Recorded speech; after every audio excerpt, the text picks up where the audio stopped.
Hello friend, this is me Swati here.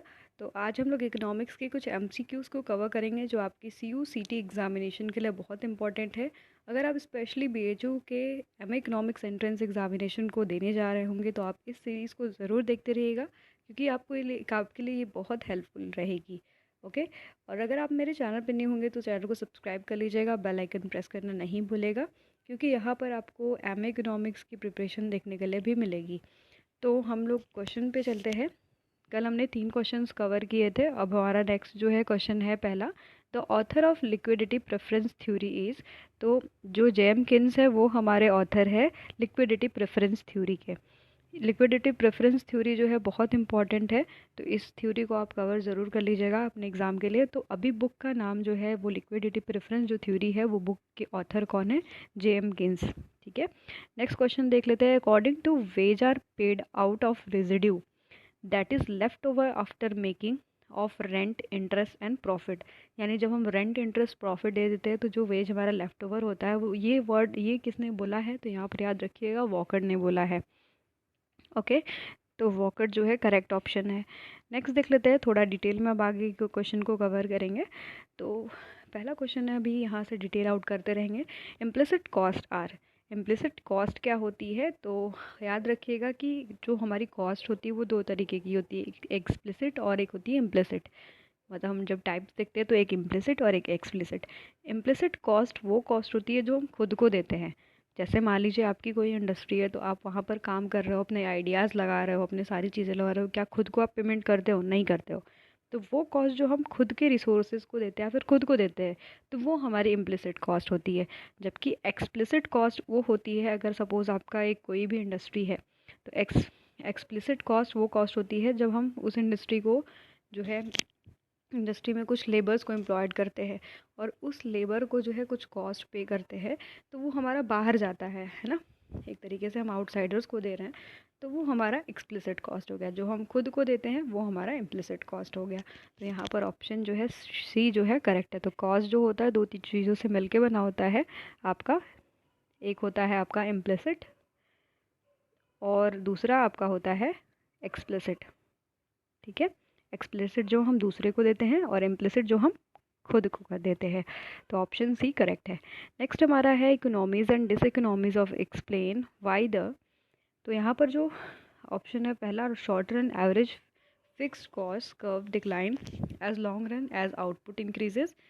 Next option है आपका marginal cost curve must intersect the minimum point of the firm average cost and total cost curve. C option है long run average total cost curve is typically U shaped. And चौथा आपका option है short run average variable cost curve is a U shape. तो economies and dish economies की बात करते हैं तो long run average total cost के हिसाब से होता है। अगर हम लॉन्ग रन एवरेज कॉस्ट की बात कर लेते हैं तो ये आपका यू शेप होता है।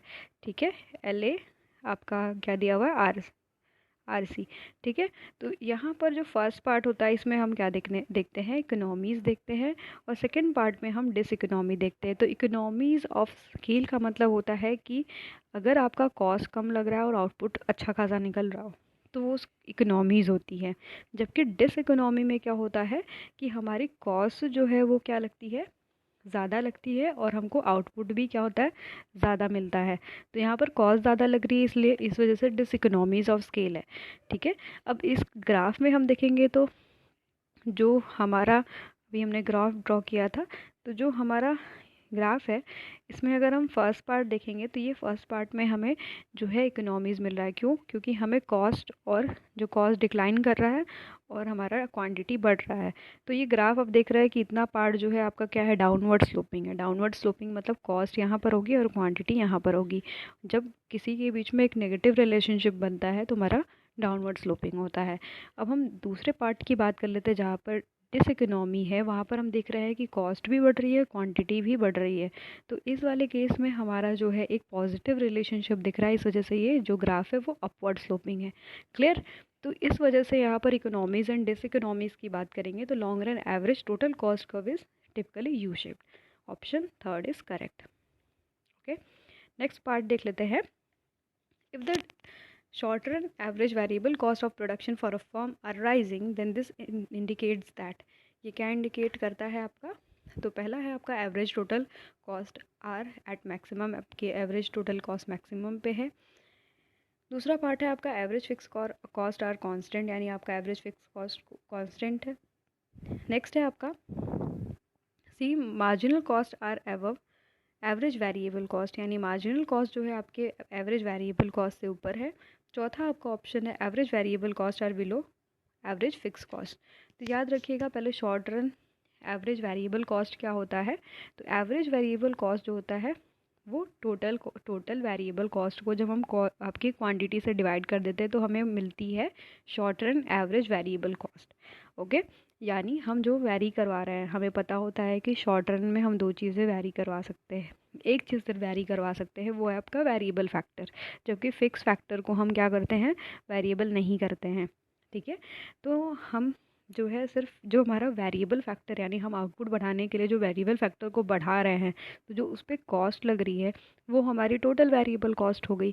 तो टोटल वेरिएबल कॉस्ट को अगर हम जैसे जैसे क्वांटिटी बढ़ाते जाएंगे, जब हम उससे डिवाइड करेंगे तो हमारी निकल जाती है एवरेज वेरिएबल कॉस्ट, यानी हमने हर वेरिएबल पे कितना कॉस्ट लगाया वही हमारी होती है एवरेज वेरिएबल कॉस्ट। ओके, तो यहाँ पर ऑप्शन थर्ड हो जाएगा कि आपका जो मार्जिनल कॉस्ट है, मार्जिनल कॉस्ट जो होती है वो हमेशा नीचे से जो है जाती है।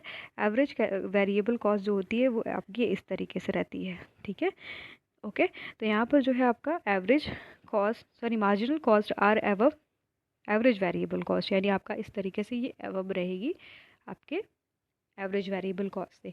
तो मार्जिनल कॉस्ट का फॉर्मूला क्या होता है, फर्स्ट ऑफ ऑल ये जान लेते हैं। तो याद रखिएगा इसका TCN -1। और एक चीज़ और याद रखिए कि मार्जिनल कॉस्ट को हम लोग और लिख सकते हैं delta total cost divided by quantity. और एक वाला फॉर्मूला थोड़ा ठीक से लिख दे रही हूँ क्योंकि दिख नहीं रहा है, MC = TCN-1। ठीक है, तो ये सब आपका मार्जिनल कॉस्ट का फॉर्मूला है। मार्जिनल कॉस्ट का जो है आप स्टार्टिंग में डिक्लाइन करता है, फिर जो है आपका राइज करता है। तो याद रखिए कि जब ऐसा केस होगा, if the short run average variable cost of production of the firm is rising, जब राइज करेगा तो आपका जो आपका मार्जिनल कॉस्ट है वो भी धीरे धीरे क्या होते रहेगा, बढ़ते रहेगा। क्लियर, तो यहाँ ऑप्शन सी जो है करेक्ट हो जाएगा। तो अभी इतने सारे क्वेश्चंस रहे, नेक्स्ट में फिर से हम और सारे क्वेश्चंस को कवर करेंगे। अगर आपको ये सीरीज़ पसंद आ रही है तो प्लीज़ कमेंट सेक्शन में ज़रूर बताइएगा, क्योंकि आपके कमेंट्स ही मुझे जो है मोटिवेट करेंगे कि और भी मैं क्वेश्चंस आपके लिए बनाऊँ।